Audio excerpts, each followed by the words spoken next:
Queen ten of clubs here, I open and he tanks call. If he calls here, I will assume he never has the pocket pair, like absolutely never, because people just call before.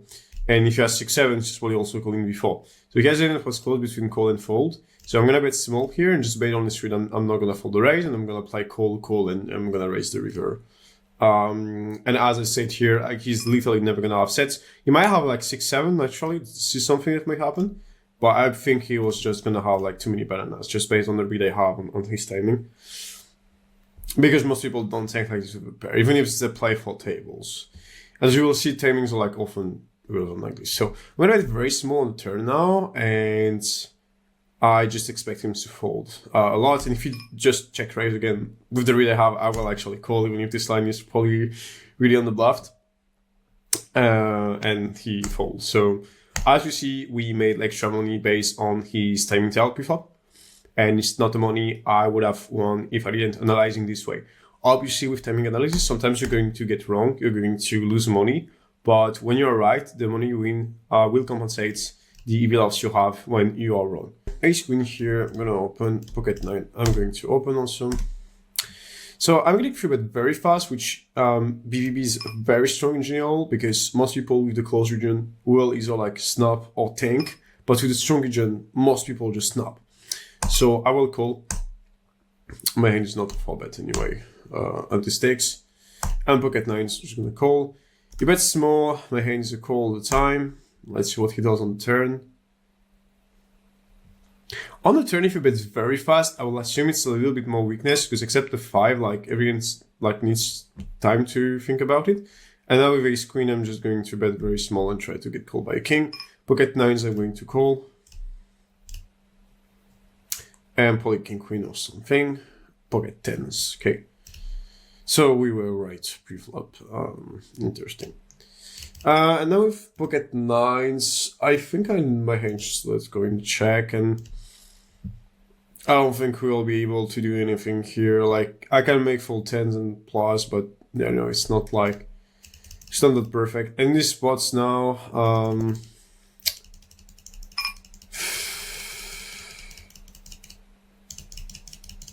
it's actually probably a fold here. And it's quite close.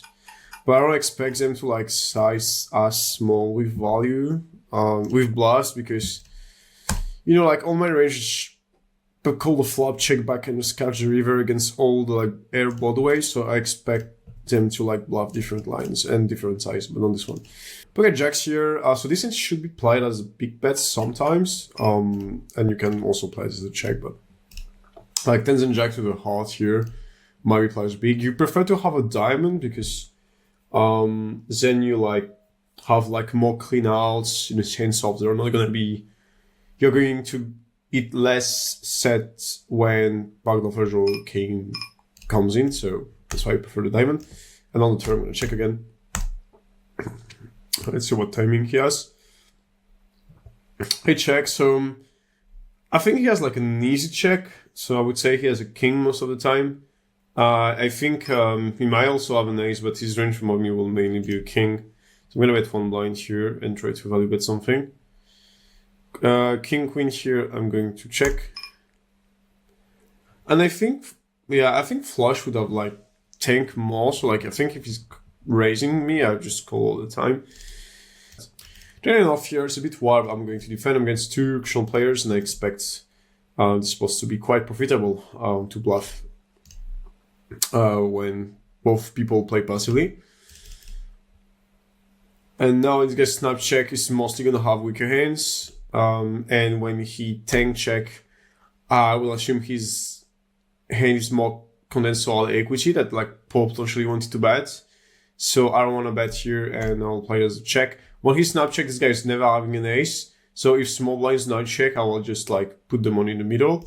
I think it's gonna be like mainly an ace, so like I need to like size very big. And I think now if he has like two pair, most people will be scared at like both of us check. So I don't think he has too many strong hands. I'll actually make big sizing. And actually he says 12, so probably the read on the turn was fine. So it's a spot I could have barreled, but just because of the read I didn't. 6-5 now against like 2.5. I'm gonna play as a check call. So my hand can check call only because he can play as check call, check raise, and I don't think he has too many d6. But I don't win that much when he's betting on turn here. Most people are not gonna find enough bluffs and just gonna have like too many king x.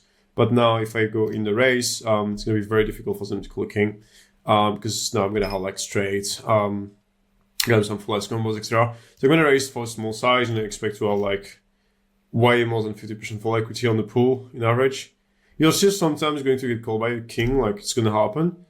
But I assume like most people will find the tight fold here. I didn't see it was a recreational player, which makes me think that folding is actually better. And if he's a reg, I think I like the move here. You fold, interesting. So I think it's still fine, but you need to know against who you are playing. And if the guy is tight, especially from like Chinese countries, they tend to be like, I would say more serious with the game, recreational players. So I expect that my line will be quite respected here. Fine. Okay, ace-jack now, we're on 6-5 deuce. I'm gonna play a check. I unfortunately didn't see how fast he called. And if he calls faster, he changed the calling region. 3-bet pots are the scenario pre-flop where people have the most amount of timing tell. Simply because when they play like snap call, it means like they have all the pocket pairs, and when they think calls that like don't have it, so you can make like huge explore after. And you will be shocked to see like how precise the read is. But I check the turn here.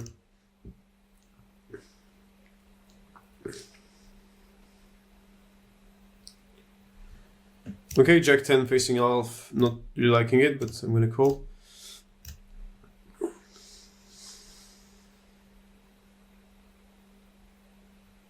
Okay, he's thinking a lot, that's interesting. I think I'm just gonna play call with my hands. And Jack 10, I think now he has like all the Jack X better and no bluffs, so my hand's always a fold. And the reason why I play calls is because I can bluff like a king, a queen, and I think once I like think bet small turns like a little bit weaker. And I'm just gonna bet like for small sizing, I think it's good. I'm gonna bet like 3 blinds and just try to get called by pocket 7, pocket 8, pocket 9, check back on the flop. And yes, when I check, he can bet like king jack, king 10, but realistically it's never gonna happen. Yeah. And like this post for now will be like quite on the bluffed, so I'm probably gonna fold all the time. Because I need to bluff like 7 through jacks, and I don't think he's gonna have it all the time because I check back the flop. But again, I didn't see the timing on the flop, so yeah. Doesn't matter if he thinks like his whole life now, like it's not, it doesn't change anything. I would even say like it's more value heavy because even it's quite rare like people think so much. I do believe like they're like a little bit scared to bluff after they think so much, so they tend to I would say show for YouTube. Please. Okay, let's see if he shows. This will be great. Jack 8 ISO here on this flop. I'm gonna play with a small size. Okay, let's see if he showed. Okay, he called, and on the 4 of diamonds, I'm gonna play check, and now I'm gonna jam every sizing is less than 1/3, and when he checks, he's mostly gonna have like showdown value in. So I'm gonna jam. He's gonna call an ace sometimes, but he's not always gonna have an ace. Especially when he snap check, his range is mostly weak toward king x, and it might be a range that folds all the time, and if he folds all the time, I'm winning all the pot. Which is obviously quite profitable and will compensate spots well. He's gonna call sometimes an ace because he's not always gonna call all the time, and he's just only gonna call an ace sometimes. Because most people will like at least bet on the river or at least think about it. So, anyway, Sven here. I'll put his channel. One of us. Pocket 10 is gonna 3 bets, and we also have all in power that we know. Pocket jacks here facing us this size. My hand is a call. Gonna check the turn. And we have like two streamers at the same time. It's quite funny. So he called quite fast, which like is not gonna be the close region like ace king queens. Like this region takes more time, so it's mostly like just easy call like pocket 8, pocket 9, king queen suited, etc. So I'm gonna play check on the flop. And now with jacks, think I'm just gonna play check, and my hand is close between raising and folding. Okay, he check. I'm gonna play check again now. And I'm gonna play fold if he bets, I think. And now he checks. I think I would have, okay, I don't know what he wanted to do, but okay, interesting. And now with tens, I think people play the border region not as this size, but I don't think they have too many a6 in this size either, so I'm gonna play as a call. And he's not gonna have king of heart at all, because he's only gonna have king suited, and I believe they bet on the flop super often, so when a heart is coming, I can turn my hand into a bluff, which like increase the EV I'm gonna have with tens compared to theory. So even if my hand is closed in theory and can be folded, I will call this because of this reason. And now he bets big. I think this spot is tremendously underbluffed. And even if you might have this region, like this timing is current with like any ace queen plus 7x. So I'm gonna say short for YouTube. Again, I don't think calling is that bad, but I think it's not that good either. So I'm just gonna fold. And I think like king queen play often is check turn plus bet reverse. So yeah, he actually had the nuts. I would have been in big trouble on a heart. But as you see, like on the heart, the only combo he's gonna have is king queen suited. So I think the hand is played fine, and we can probably fold a turn, but everything's okay. I'll just like bluff small on the heart, and if you have like especially king queen king jack GG, but he's gonna have a lot of weaker hands also.